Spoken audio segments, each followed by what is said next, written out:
If it's not at the last second, we don't like it. This is Lazio Lounge. At the Olimpico, early on in this Serie A season, it's Immobile! Superb penalty! Sends the Olimpico wild. Lazio in front against the new money of Milan. I think you'd have to say after the initial opening 10 minutes of the game, they've deserved it. They've been the better side. They've looked the more dangerous. Hello everybody and welcome to another episode of Lazio Lounge. I'm Vittorio Campanile, with me again Alasdair McKenzie. Alasdair, an incredible final 5 minutes, I would say, of this Sampdoria Lazio match. Oh yeah, I mean it was a really good game. First of all, obviously it's a lot easier to say that now that we've come away with it with a win. But I was actually saying that before we'd scored the dramatic late winner, that it was just a really good open game of football. But obviously that's all well and good, but you need to get a result from that. Too open for my liking. I'm sure we'll get on to Lazio's performance defensively, but that was definitely a concern tonight for me.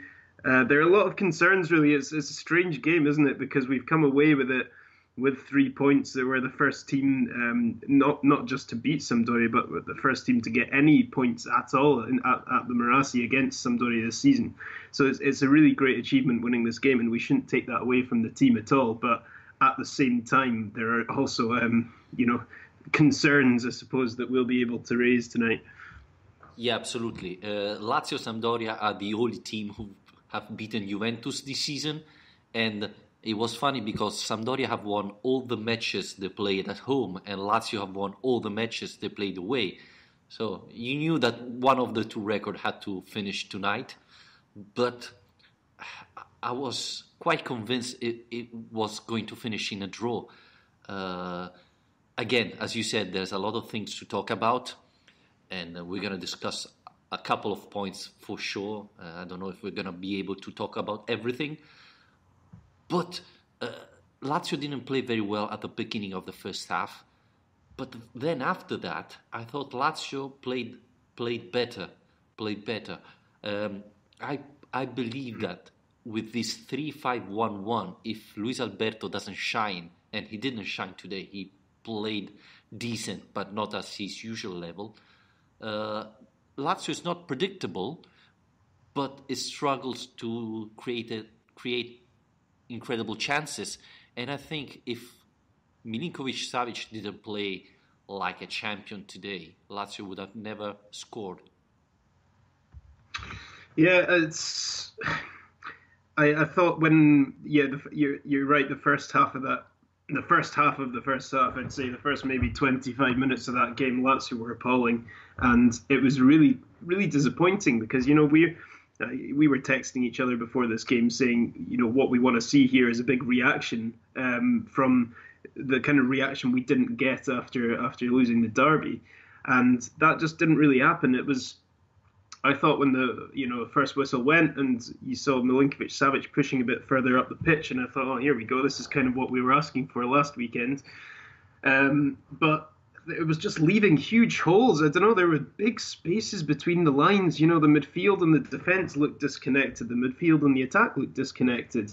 And so we'll get on to Lulic, but I mean, some of the players Lulic was the worst culprit, but just so sloppy with the ball. I think you're right in what you're saying about if Alberto's not shining, then we're in trouble, and he didn't shine tonight. And I think we got through it with really what was, in the end, a really impressive team performance, and it came back to the same thing we've spoken about after a Juventus game in the past, in terms of Inzaghi instilling this kind of never say die attitude into the team, and we've not seen that in the last 3 games.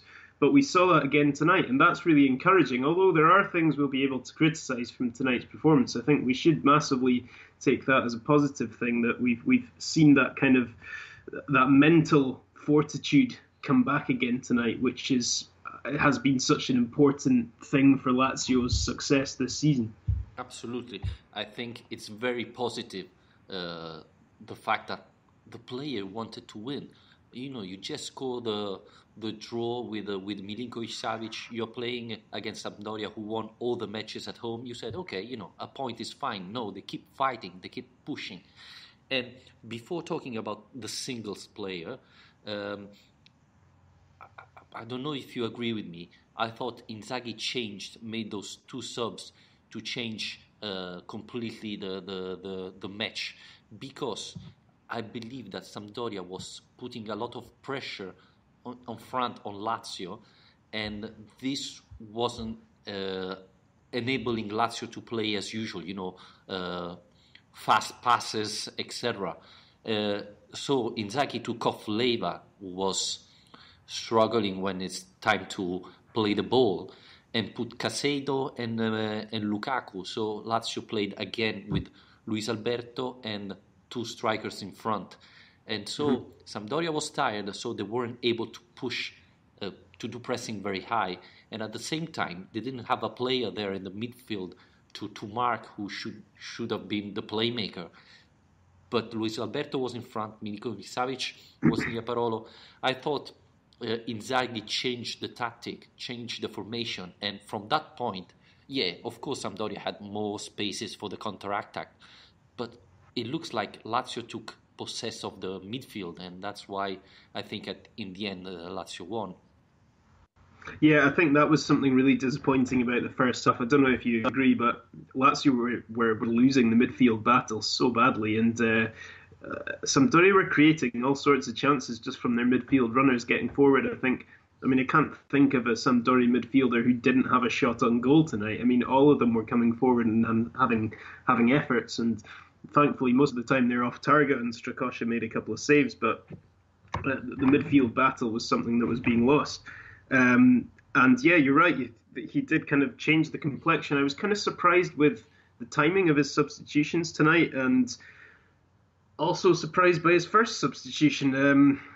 This is something we've seen before in the derby, being a goal down. I think it was 2-1 at the time, which obviously it finished, but he took off Stefan Radu for Patric. Tonight he took off Bastos for Patric, and you're thinking, when you're a goal down, it seems like a bit of an odd substitution to bring on one defender for another, but I think Patric actually was quite an impressive addition to the team tonight. And what he does do is he really had a sense of urgency. He's obviously, because he's a natural fullback instead of being a natural centre back, he's a bit more confident on the ball. But he seemed like he actually was really trying to push the team up the pitch in a way, and be a kind of driving force going forward from the back, which Lazio needed at that point in the game. But I don't know. I mean, were you surprised that Inzaghi waited until the 75th minute to bring on Caicedo and Lukaku? Yes, I was surprised, and I thought that the first sub was going to be Lukaku. I said let's talk afterwards about the singles, but I presume it's time to start. I thought the Bastos came out because he made another mistake. Now, after 4 or 5, nearly 3 months that he have started regularly for Lazio, we can say that he's a terrific defender who sometimes during the match it's a little bit too, I don't know how to say it. He feels so comfortable that he forgets to push a little bit, to be harder in the tackles and things like that. Because today in the goal, he was completely out of position, and then immediately after, the goal was awful. Yeah, he was completely out of position, and then 2 minutes afterwards, he had a header with Quagliarella. He's like 10 kilos, at least 10 kilos, I would say, heavier than Quagliarella, and Quagliarella won the battle, the aerial battle, in the box. That's something that should never happen, especially when you are physical like Bastos. So I presume that Inzaghi was quite upset, and that's why he made the substitution. And it's curious because you had Mauricio, you had Felipe Luis, and so on, and you put in Patric, who is now playing in that position, but it's not his natural position. So that was a little bit surprising. I believe, as you said correctly, that when Patric is playing, you feel that he's always having that sense of urgency. That especially when you're down, it's important. So, but on the other side, I was a little bit concerned because Bastos was playing with Zapata, who is another physical guy, and I thought, Patric has no chance to stop Zapata with a body. He has to be faster, etc. That could be a problem. Instead, I think Sampdoria struggled in the last 15-20 minutes, and Zapata pretty much disappeared with the other players. So in the end, it was the right move. But when I saw it, I said, this could be a wrong move from Inzaghi. But it also comes back to what we talked about last week in terms of Inzaghi's bench. It's not like he's got a wealth of superstars to call off the bench, so he has to be more creative in the way that he's going to influence the game. And that's, it seemed like quite a smart move. I mean, in retrospect, I think if Patric had come on and made a defensive mistake, then it would be incredibly easy for us to criticise that. So it's quite a brave decision in a way. As well for him to go for that, especially when Senad Lulic was coming in for a hell of a lot of criticism if you went on social media this evening, and rightly so. I mean, when I'm talking about that first 25 minutes, I mean, he was basically playing for Sampdoria. Every single time he touched the ball, it was just given away, and he improved. I will give him that. Look, I mean, I think both of our wing-backs tonight were actually quite important in pushing us up the pitch and creating the chances we got. Marasic, in particular, put in some really kind of useful crosses, created a few chances out of that. Lulic has provided a really good cross in the first half for Parola, which, was another header that, like last weekend, he probably should have scored and didn't. So, there were positive aspects to Lulic's game, but sometimes he was just, it was unbelievable how sloppy he was in possession. And this brings to the question, why is he starting all the matches and not Lukaku? I don't know. I don't know what to think. Is it because he thinks that, Inzaghi obviously, thinks that when Lukaku come in the second half, he can change the game, which he didn't today, though? Or is he concerned because Lukaku is often injured and cannot finish a match? Or in the important match, he trusts more Lulic than Lukaku? I would say as well, I think it's a combination of so many things, though, isn't it? I mean, it's also, I'd say for Lulic is in the positive column here as well. You could see him really he was very passionate tonight, and you could tell that he cared, and he was shouting at his players, to push higher up the pitch. There was one chance that was created in the first half where I think Marasic pulled the ball back to Alberto, and then instead of shooting, Alberto went and laid it off to Parolo for it, and it basically overplaying. And you saw Lulic just shouting at him, saying, "Shoot!" I mean, it's kind of a worrying thing for our perspective as fans to see Alberto not have the confidence to go for it. I mean, maybe it's overconfidence, you could say, as well, to try and play an extra pass. But I think most of us would have liked to see him just take that shot on. So I think Lulic definitely has an influence on the pitch as in a leadership role. But yeah, and look, I'm not saying that Lukaku is the answer.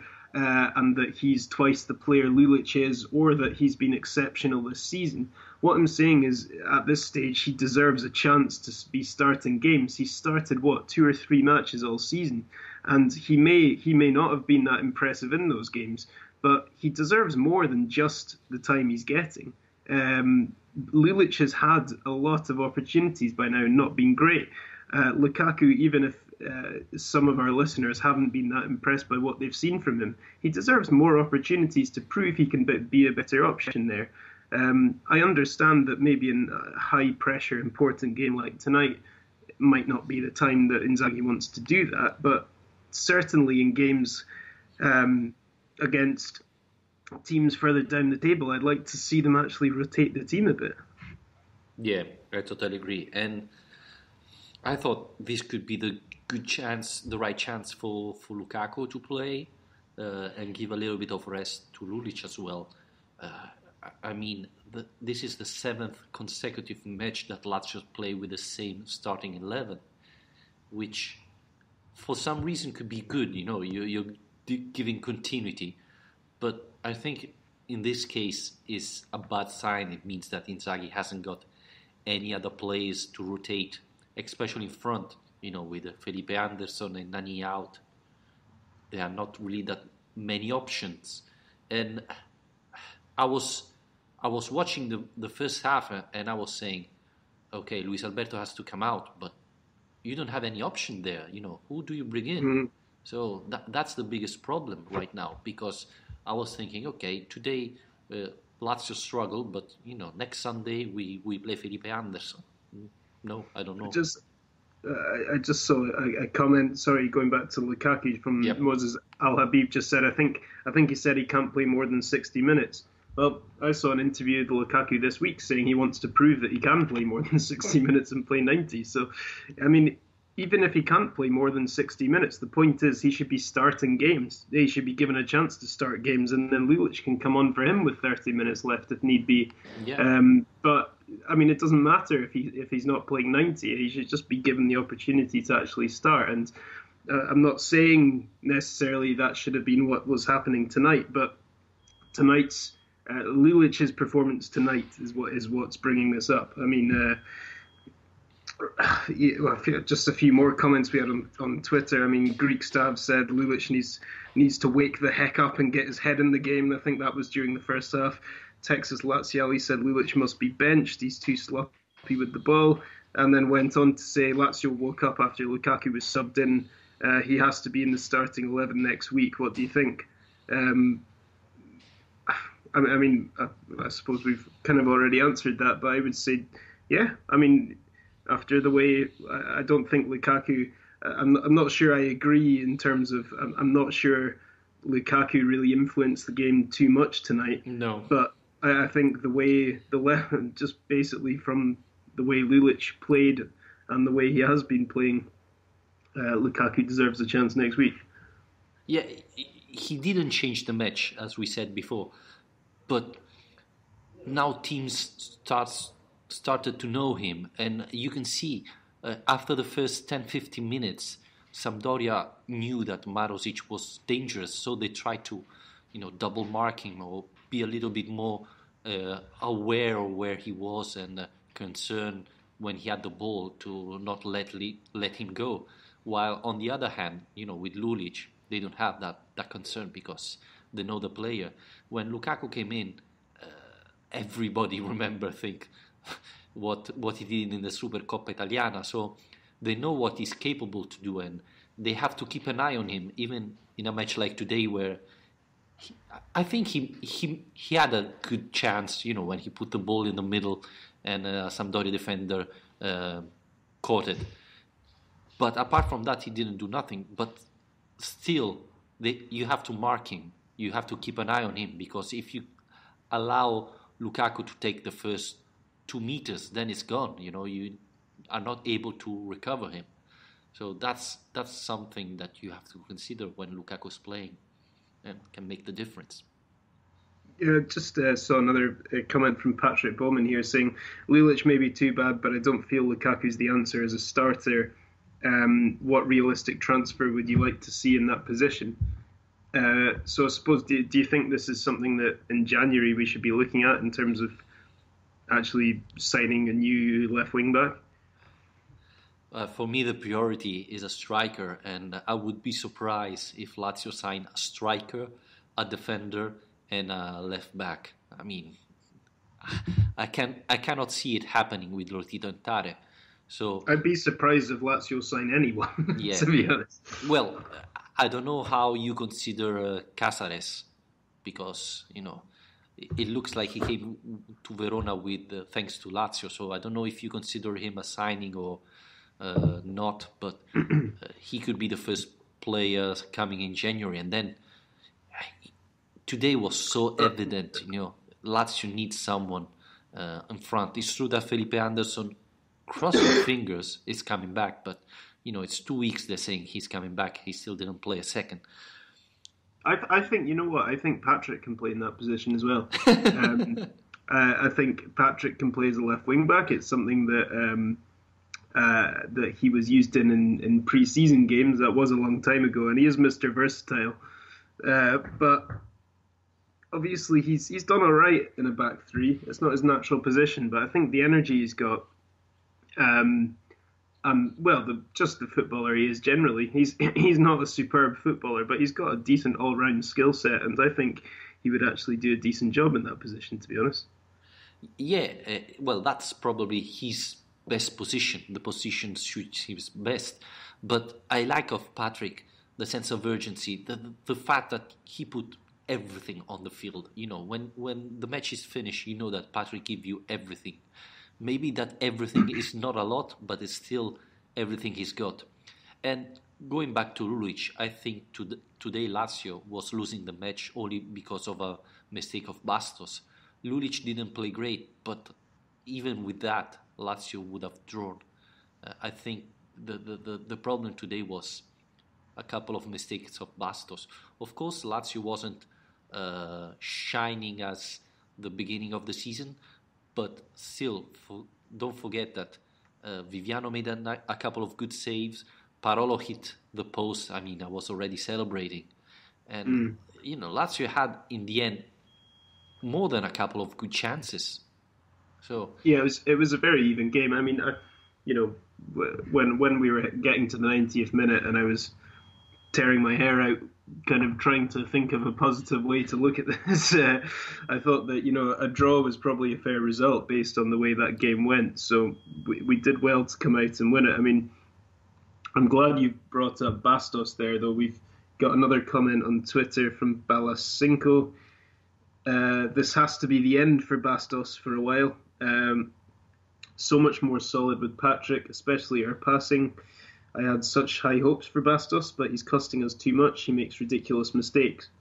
I think Bastos he's had ups and downs this season, hasn't he? I mean, in terms of this being the end for Bastos for a while, I think that's probably a bit harsh. I think what's going to happen is that once Wallace comes back to full fitness, and it sounds like Wallace is going to be back in the squad for the Europa League game this week, then that's going to be the thing that will really put pressure on Bastos' position. We might see him drop out of the team, but in terms of a choice between Bastos and Patric, I think it's more of a question of who we're playing, because Patric, like we're saying, is more of he's more of a capable footballer, but I would still say Bastos is the more competent defender.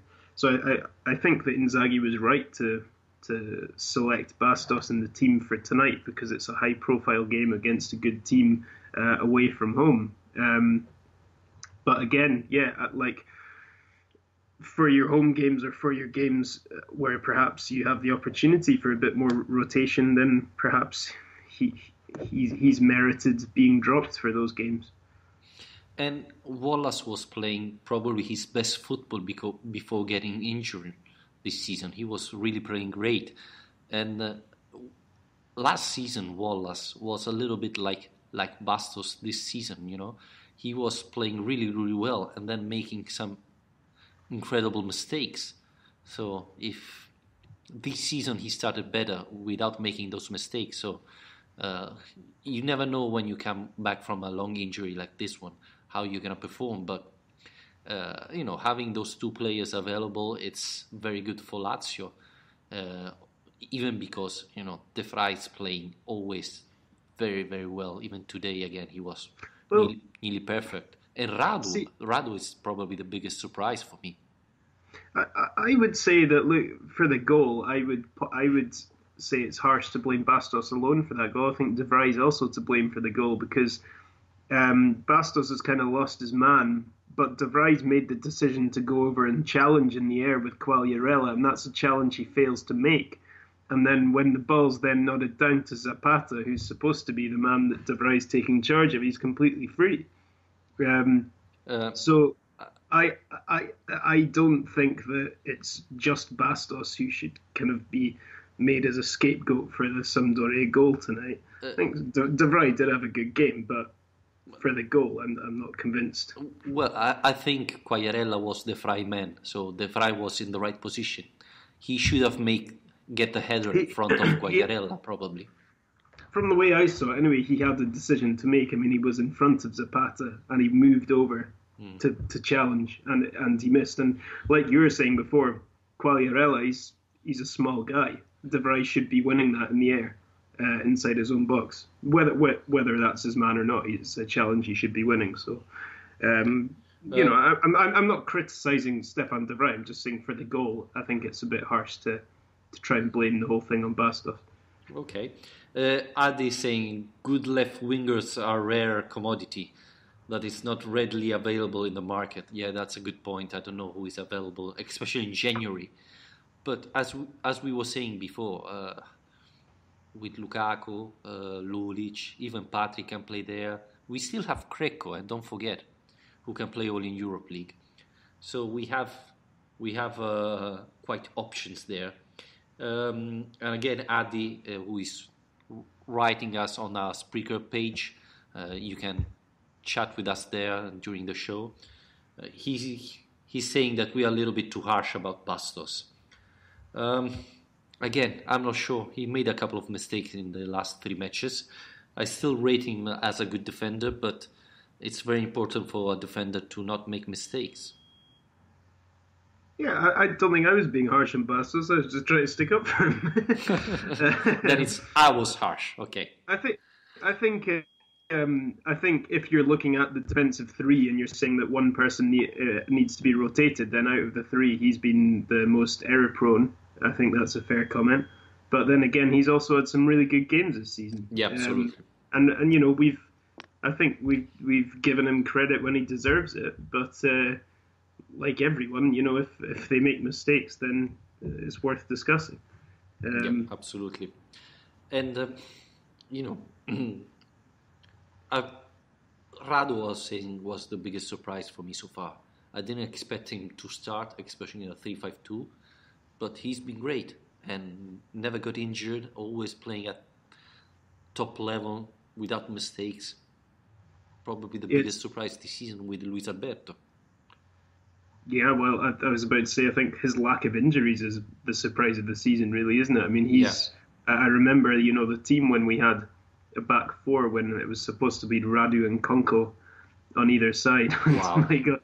We never had a game, I don't think, when we had Radu and Konko both playing, because Konko was made of glass and Radu was much the same. So it's impressive that he's managed to keep fit, and also now he was at the awards show the other night during this week, and he said that he wants to stay at Lazio until the end of his career. So, you know, it's great to have a kind of bandiera like him within the side, and, you know, he's not a guy who's a homegrown Roman and all the rest of it come through the youth system, but he kind of feels like that kind of player by now because he's been at the clubs for so long and he's such a passionate kind of Laziale. So, yeah, great season from Radu so far. Shall we talk about Caicedo goal a minute?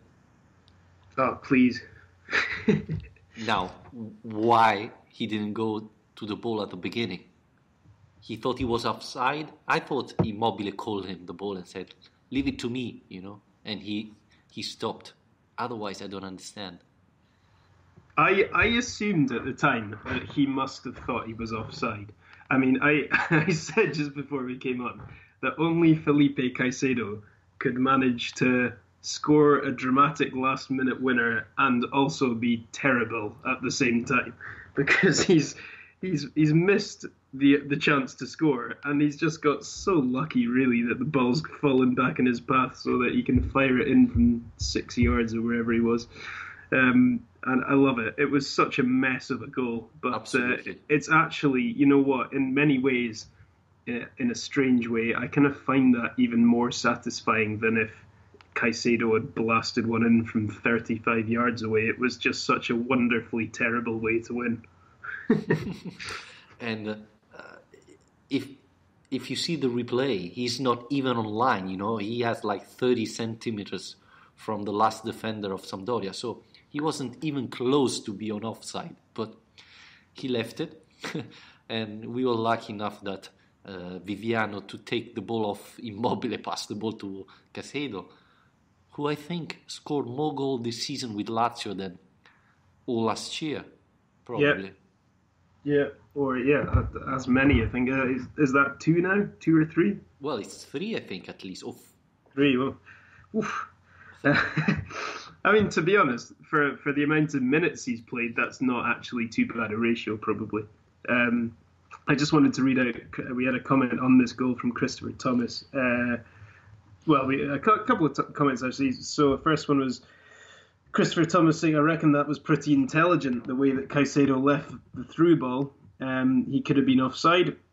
How is he to know, really? I give him stick, but well done. I honestly didn't think we'd win this. We've been playing far too badly lately since the Italy and Roma results, but well done us. I think maybe, well, it's hard to say. I'll be interested. I'm sure somebody will ask Caicedo after this game about this. I have a feeling it's giving him a bit too much credit to say it was an intelligent decision. The other comment here was from Jad, saying that pass from Sergej to Caicedo clearly justifies the €100 million price tag Lotito put on him. What a performance! I don't know if you want to talk about Milinkovic-Savic at all just now. Absolutely. We said it in the past game. He was too much doing the freestyler and less thinking about football. And today he showed up. Probably he understood the situation. He responded to Lazio Lounge. Yeah, absolutely. He was terrific. Again, he was the usual Milinkovic-Savic. And he's so talented, he's so good that he can do all these, tricks that he likes to do and still be the game winner player, the one that changed the match. He made a couple of skills during the match, simply astonishing. And, he gave that ball that was terrific. But even in the first half, he gave that ball to Luis Alberto and sent him one-on-one against. That was again an incredible pass. So and he's physical. He's really when he plays like that, there's nothing you can say. I mean, look, it wasn't the perfect performance tonight, but he was the best player on the pitch for us, and he ultimately won the game with a goal and an assist. So, I think I like the idea, by the way, that he's printed out a list of Vittorio Campanile quotes and pinned them up in the dressing room, and he looks at them before kickoff and gets angry and goes out to prove you wrong. Absolutely. That's definitely what's happening. Like Felipe Caicedo's doing with his Alistair McKenzie quotes as well. So, so I think I was thinking about that conversation while this game was on, though, because during that opening, the 25 minutes that we've already alluded to before, that was happening again. He was taking too long on the ball. He was losing the ball and being a bit sloppy. And I think that still happened quite a lot throughout the game. But what I also thought was that, look, if you're Simone Inzaghi, or you don't want to say to him, you don't really want to try and stop him or take away that kind of creative freedom from him, because then you miss out on those moments. If you try to say, look, play the simple pass, play it safe, then you won't get those moments like what you just mentioned was the one I was thinking of the most as well, where he turns away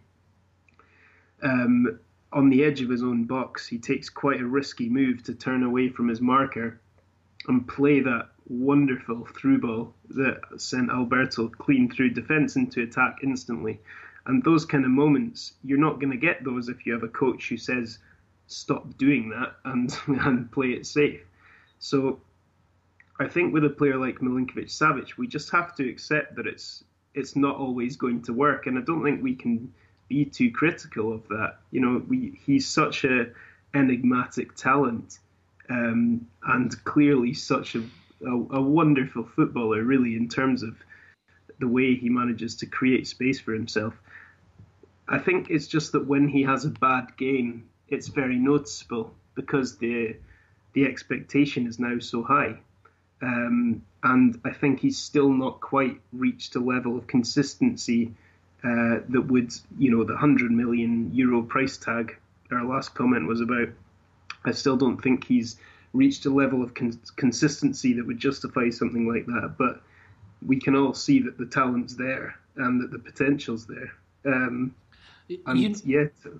Milinkovic is the type of player that you have to understand that he's gonna miss or do a couple of things wrong in the match, but you know that if you continue to give him the ball, then he's gonna decide the match, with an assist, scoring, or something like that. You know that more balls you give Milinkovic-Savic, more chances you have to win.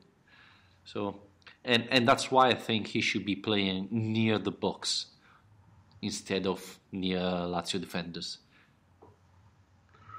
Yeah, but at the same time, I thought he was pushing up further at the start of the game today. He's when at the start of the game, we talked about this with Federico last weekend, how it would be nice in a way to see as a potential solution to the dip in form, Milinkovic-Savic kind of pushing alongside Alberto behind Immobile, and I just thought the start of the game today he was really poor, and there was also this kind of disconnect I mentioned before between the lines. There wasn't really much kind of, I don't know, the midfield and defence didn't look very linked up on the same wavelength and same between the midfield and attack. So I still think his most effective position is probably in the centre of midfield,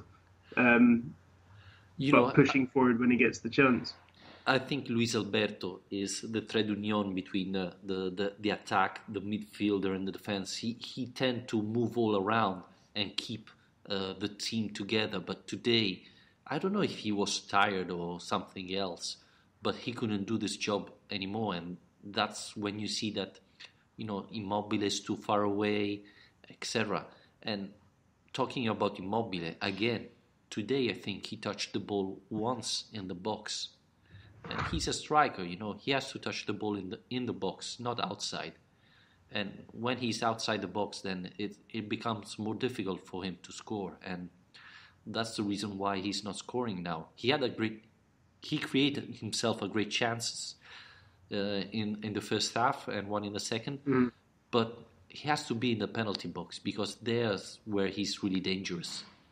Usually a striker is dangerous in the penalty box. He wasn't there all match today. And if he's not there, then no one else is as well. That's the problem. I mean, I think that's something Marco Parolo has been so effective at recently, is essentially because we've got the midfield three that allows midfield runners, and you've still got enough protection behind. And Parolo's been really pushing forward, essentially into centre forward positions more recently. And he hasn't scored, but he's had a lot of good. He's come very close. He's missed a really good chance against Fiorentina. He missed a good header tonight. He hit the post, like you mentioned earlier. Parolo's essentially playing as a very. He's always done this. This is essentially his greatest asset, is the timing of his forward runs, because it's very hard for defenders or the opposition to actually track him and know what he's going to do, because you never really see him coming. So he's been very effective, I think, going forward. But and he's very good.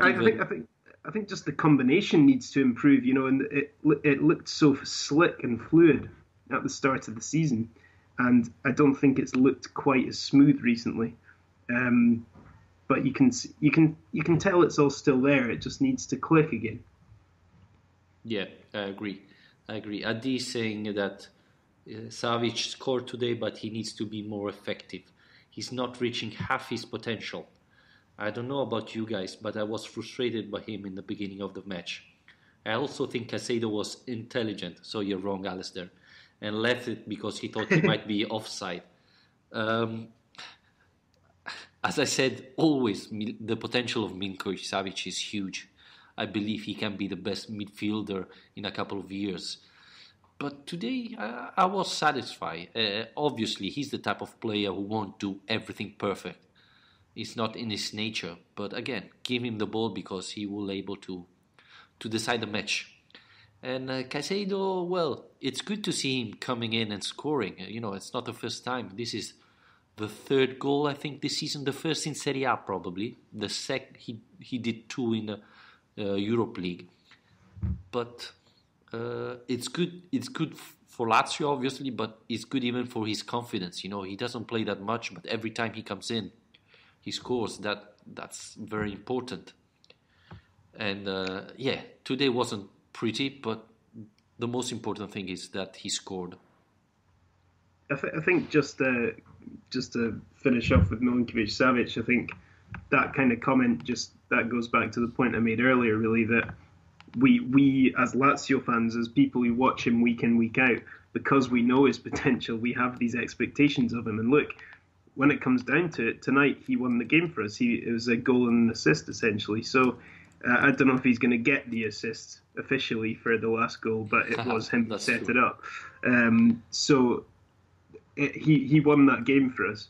And what more can you ask for, really? I mean, he can be more effective, but that's only because we've seen him at his very best and we know what he can do. But that's what I was saying before, is that to get to that very top €100 million player kind of thing, he needs to be consistently at that very, at that kind of match-winning best all the time, which he isn't.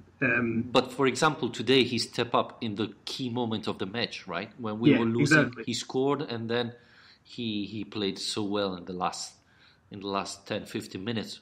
Probably because the other team was tired, and he's so physical, he's so talented that it's not easy to tackle him. I thought interestingly, that was at the stage of the game when Lucas had been taken out and he'd gone into that position. He was the one who was in the centre of the midfield three and was playing as actually the deepest of the three midfielders at that stage. So that it kind of goes to show what a complete footballer he is, and that's not a role we've seen him in this season, as far as I can remember.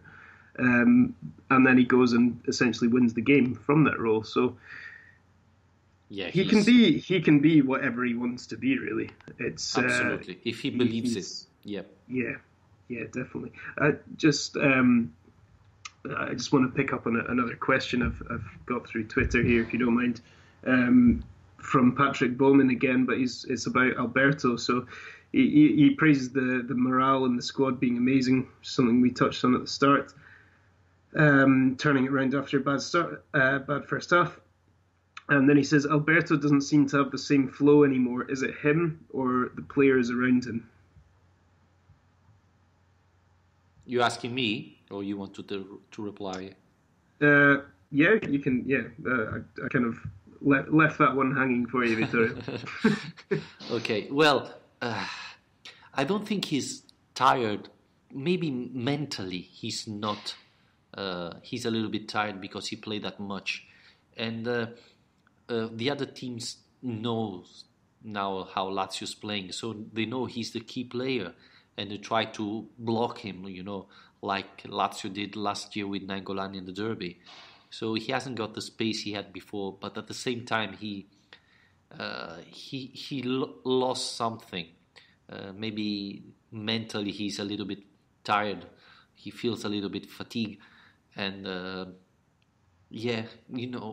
I said at the beginning, with the 3-5-1-1, if Luis Alberto doesn't play as we saw him at the beginning of the season, then Lazio's less dangerous.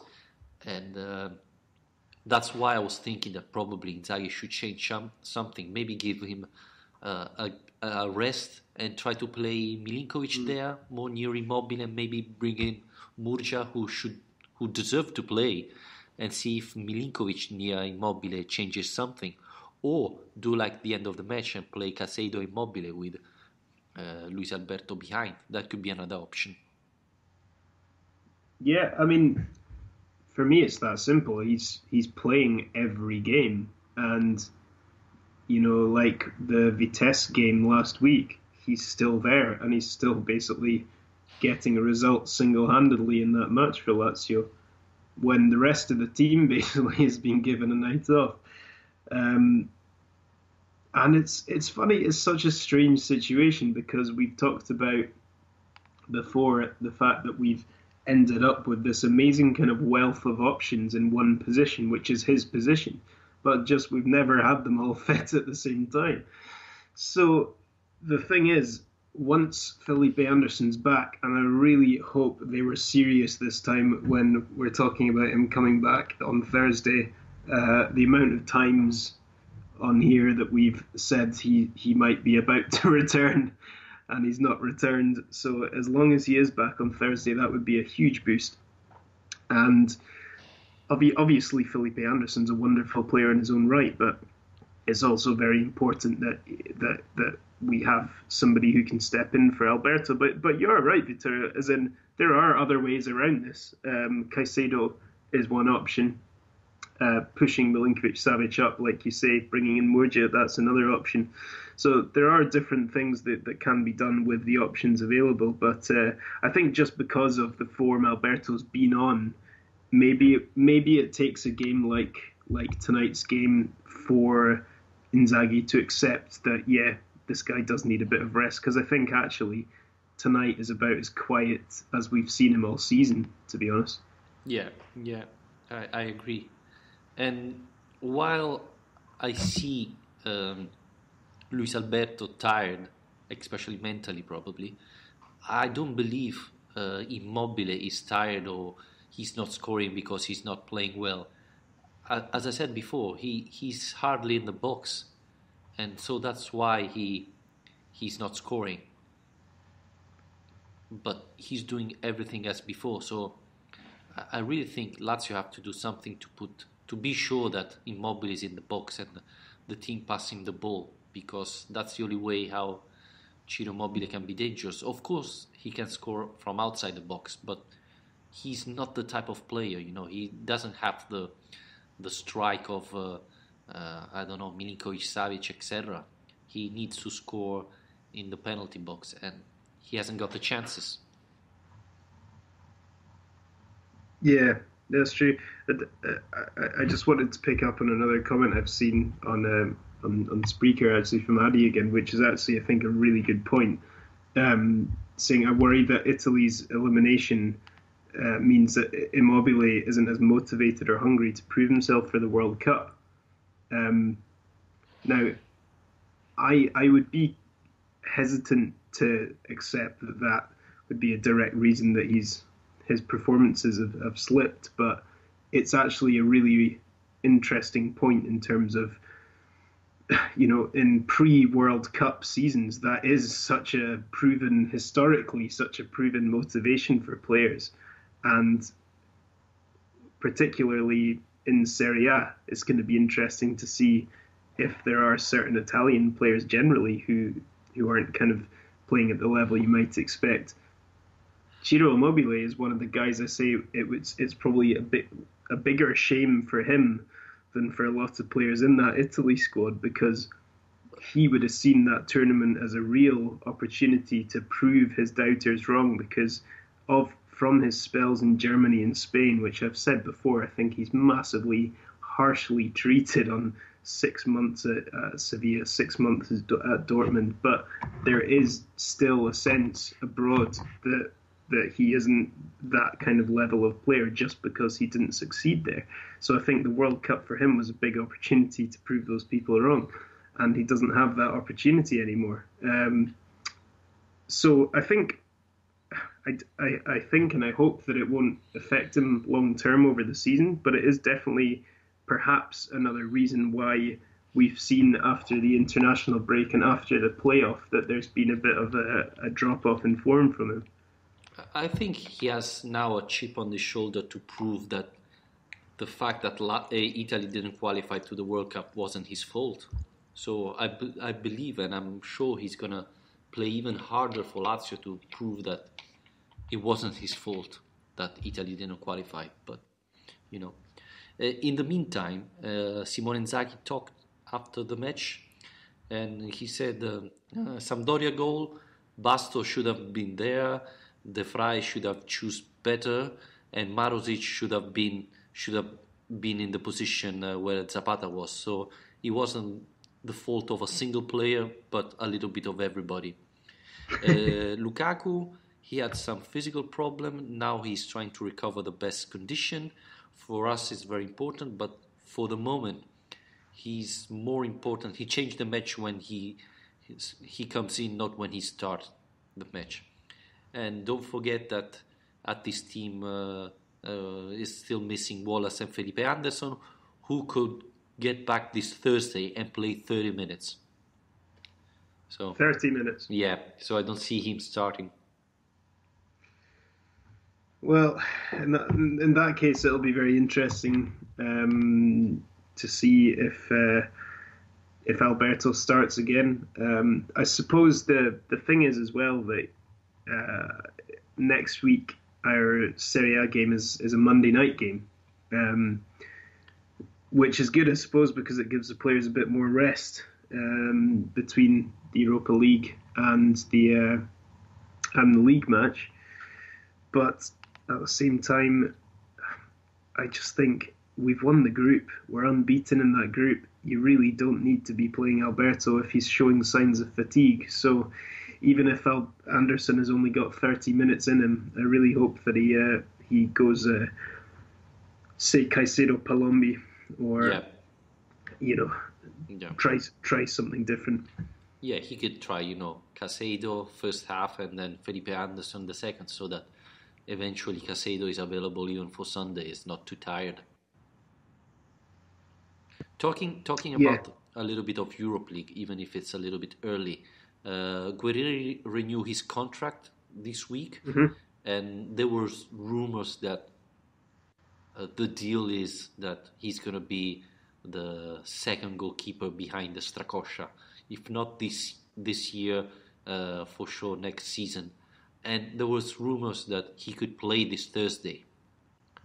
I would be happy to see Guerrieri starting in Europe League because, he's a youngster, he deserves it, and he can show his level. Because let's not forget that when he was in Primavera, everybody was talking very high about Guerrieri, and everybody was convinced he was better than Strakosha. But at the same time, I'm thinking, what happened with Varcic, If he doesn't play this Thursday, then he's not going to play ever. So well, this is actually a question we got before the game tonight from Alexander Mikkelsen, saying, with the renewal of Guerrieri, do you expect him to be the second goalkeeper and to start against Zulta and maybe Cittadella? I think, I could be wrong about this because obviously the like you said there, the new contract may have had certain agreements as a result of it, but I would still kind of expect Varcic to be playing in Thursday's game just because he was playing in the last game. But I do agree with you in that I do like the idea of him playing of him being the second choice. Because what's the point of giving him a long-term contract unless you do have faith in him? And he's a young goalkeeper, so Lazio have got enough games for in their calendar to still give him a lot of time. So I would like to see him. Basically, he's not a player that many of us will have seen play any football because of his age and the fact he's come through the Primavera. So I think because he's young and has potential, that puts him above Varcic in most fans' minds, because Varcic probably doesn't have much more to offer than what we've already seen from him. Yes, and he should be the long-term option more than Varcic. So thinking about that, you should try him. I was still hoping that in January he could find some team that give him some play time. Even in Serie B would be fine to see, if this 6 month help him. Let's not forget that Lazio has Grigioni, that is the goalkeeper training that is considered one of the best in Italy for sure. What he did with Muslera was incredible, and even Marchetti with him improve, and Luke Strakosha as well, etc. So 6 months with Grigioni could have helped a lot Guerrieri. So I'm curious to see where he is, and again he could be interesting to see. Now I don't know. Would you like to go next year with Guerrieri and Strakosha, or would you prefer to send Guerrieri on loan somewhere just to prove that he's a good goalkeeper and can then come back and challenge for the starting role? Well, like I say, I would be a bit hesitant to say definitely my second choice for next season without seeing him play. Without seeing him play for the Lazio first team, it's hard to say that if Strakosha picked up an injury and the transfer window was closed, we could trust this guy to definitely step in. So I think the sensible thing to do would be exactly what our last questioner was suggesting, which is to give him opportunities now that you've put faith in him and given him a new contract, to give him the chances in the Europa League and the Coppa Italia. I'm not sure that is what will happen, but that's what I'd like to see happen. And if, it's obviously hard to judge a player's ability or potential just from a couple of games, but you can get an idea just from how comfortable they are, especially for a goalkeeper. Actually, it's sometimes a lot easier to see that with goalkeepers in other positions, because it's such a confidence-based position. You're obviously in charge of actually marshalling your defence. You're obviously at risk of more exposure with any kind of errors you might make. So I think that you can learn a lot from watching a young goalkeeper play with an experienced team. So I'd like to see him get the chance. And if Inzaghi's obviously a guy who will know him very well, and if he believes that he's good enough to be a number two, then fair enough. Because it's not an easy position being a number two goalkeeper. I mean, it's not exactly an easy position to fill in the transfer market. No, it's when you've terrible. got a guy like Strakosha, and Strakosha's, he's only going to get better. He's still so young that you're not going to be able to sign someone and say, look, you're going to be able to replace this guy in a couple of years because Strakosha's still in his early 20s. So I think you're much better off putting faith in someone even younger, like Guerrieri. So I think that would be quite sensible. Yeah, I agree, and I hope he gets a chance to prove himself maybe this Thursday directly.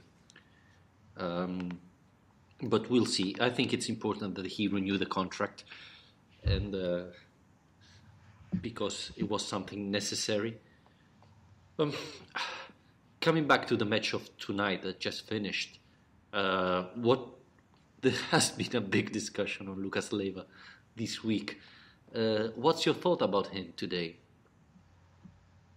I thought it was okay, actually. I mean, we had Rami Algendi, only a matter of time before his name pops up. He's sent us a few comments, and he was having a bit of a go at Lucas, saying another awful game by Lucas. Him coming off actually made the team better. But no, I thought he had a so-so game. He wasn't fantastic, but I didn't think he was awful. He was doing the same kind of stuff he usually does. I think the biggest difference was that Sampdoria is playing like with two trequartisti, and he was often caught in the middle because Parolo and Milinkovic-Savic didn't help him in some chances when Sampdoria was attacking, and so obviously he was in a very difficult situation because he was 2 versus 1, so that was really tough.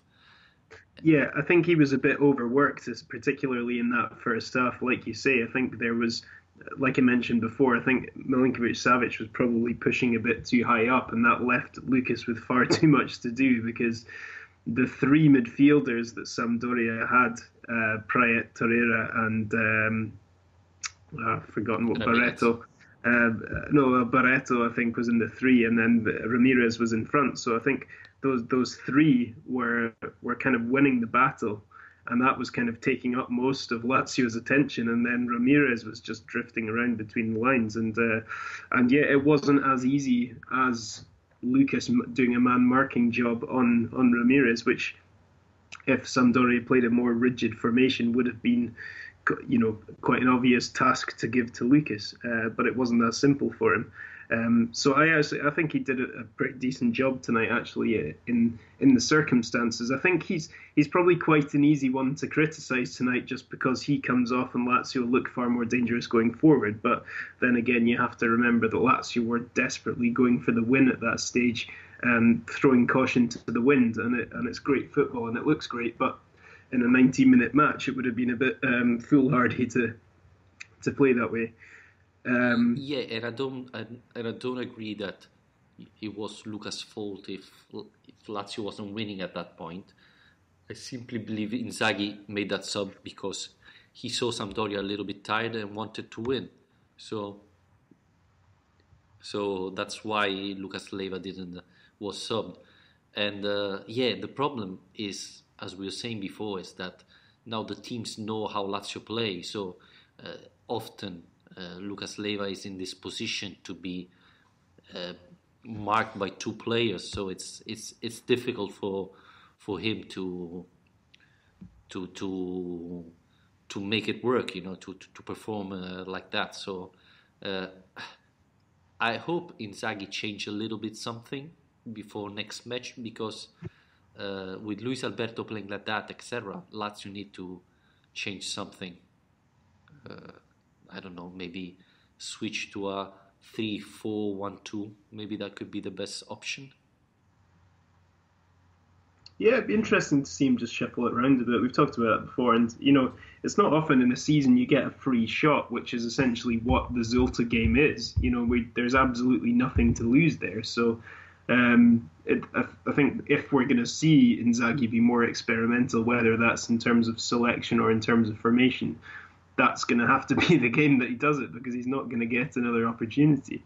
And, it's not only a free shot because we've already won the group, but I think it's a free shot because, as far as I can remember, Zulta are already out. So they've not even got anything left to play for. So, these games, while on the one hand you might say it's kind of a pointless game, on the other hand, it can be quite interesting to watch because it gives you a few talking points in terms of what the coach might be thinking. And it's important because they give chances to the players who haven't played that much this season to play and show how they are, if they are performing. By the way, exactly. Let me reply to Greek staff. We are not saying that Lucas Leiva played bad, simply that Sampdoria was... I think Gianpaolo prepared really well the match. He understood what's the weakness or let's say where you can attack Lazio, and that's his pressing very high to push when the defenders have the ball, and that's why pressing high. Lucas Leiva had two men to mark, and that was struggling. That was difficult. But we didn't say that Lucas Leiva played bad at all. No, have we been accused of this? I think, you need to be careful with what you say about Lucas Leiva, clearly, before the social media world bites back. Just one more comment. Sorry, I realise we're coming to the end of the show, but one more thing I just wanted to quickly bring up before we finish, because I think it's definitely worth responding to, was a comment from DC, who said that while Milinkovic-Savic will get the plaudits, I think Marasic gets better every week. Another fine performance tonight. And I think he's absolutely right to flag that up, actually, after tonight, because, when I was watching the game during the second half while we were losing, and I was thinking of you putting me on the spot tonight, asking me for a man of the match, I thought that Marasic was actually in a position to win that. He was behind a hell of a lot of Lazio's attacking moves tonight, and I think his delivery could still get a bit better, but he definitely picked out a few good crosses and kind of responded to. I was a bit more critical of him last weekend, but I think he put in one of his better performances tonight. So he's growing, and the fact that Basta, who is not injured, didn't play tells you a lot. How much Inzaghi is confident with Marusic, and how much he's improved.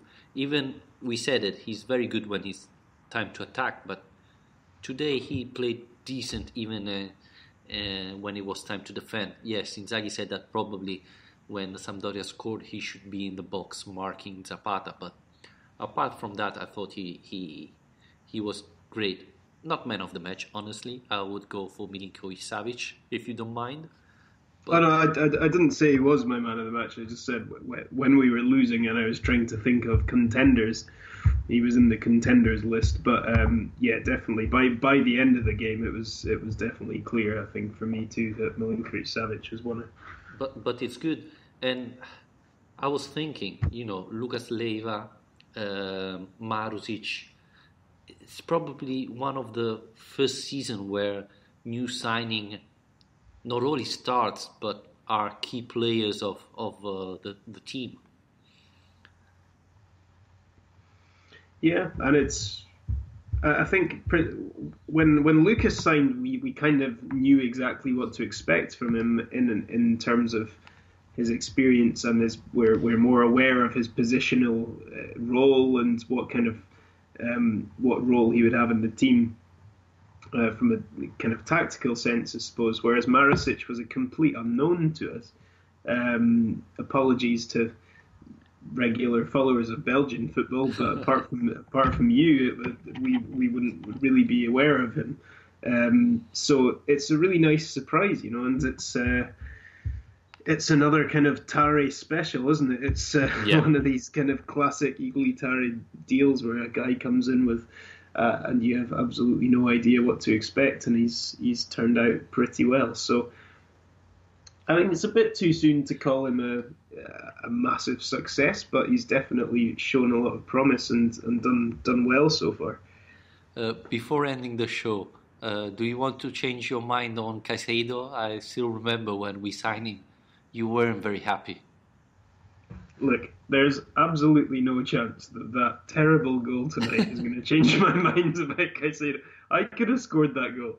I could have got in the way and then kicked the ball in from 6 yards into an empty net. So, look, I like Caicedo. I think he seems like a great character, and I thoroughly enjoy watching him play. But I still don't think he's a good football player. I just saw the highlights again, and I'm pretty sure that Immobile calls him the ball, and that's why he left it. I'm sure. Well, Immobile was just behind him, and he stops, and it would make sense. I mean, it was a very Caicedo goal. I can't work out what's the more Caicedo goal, that one or the Nice one. I mean, we're going to have a fantastic kind of highlights program by the end of the season at this rate. But it's good. He's scoring, We all said. Yeah, that, I mean, you've got to be in the positions, don't you? So I mean, it's the old to repeat a cliche, but that's the difference, isn't it? That you were talking about Immobile not being in the box, and the one thing about Caicedo is he is a classic centre forward in that sense. He was obviously coming very deep tonight at times, but he does generally get himself in those positions. And let's not forget that we saw strikers miss unbelievable goals. So, last minute, a lot of pressure, you still have to score. So he did it. And he already scored 3 goals. So it's quite good for him. So, which I think makes him Lazio's second top scorer, joint with everyone else. We've got about 5 players on 3 goals, I think, and then Immobile on 15. So yeah, wow, I think so. Yeah. Correct me if I'm wrong. I'm sure I will be corrected if I'm wrong. But I think our kind of scoring distribution below Immobile isn't particularly impressive.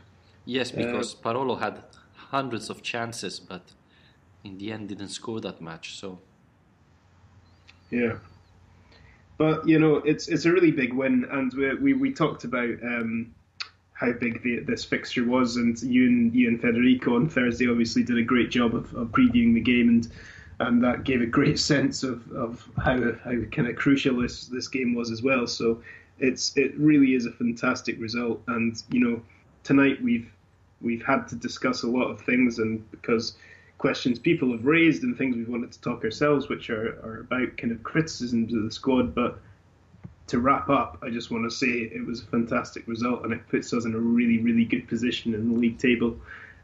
So we should be very happy and positive going into the Torino game.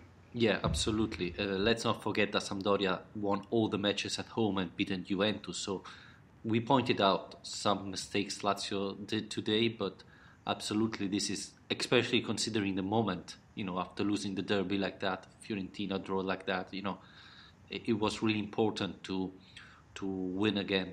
And the numbers looks like, considering even the Europe League, there's Immobile with 19, Luis Alberto, Parolo and Savic with 4, and then